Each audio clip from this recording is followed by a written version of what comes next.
Previously, I used this animation to give you a list of 4 free to use commercial fonts. Let's achieve this animation in 8 concrete steps. Let's go. Create 2 responsive cards. You can view my tutorial on that if you do not know how to create one. Hide the description, if any.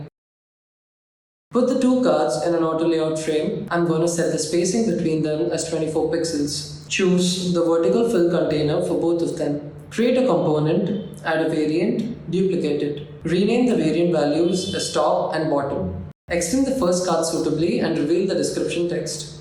For the second card, move the arrow to the top and its layer using absolute position and center it with the title. Hide the other layers. Repeat this step the other way round for the second variant.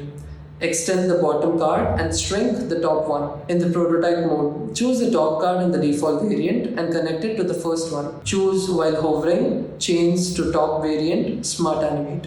Now similarly, choose the bottom card in the default variant and connect it to the bottom variant with similar prototype settings. Create an instance on a frame and duplicate this instance and change the visual properties as required. Run the prototype. You can get these work files for free on my Gumroad profile and the Figma community. Links to the same are in my bio. Hope that tutorial was quick and helpful. If so, you can check out the splash screen animation over here.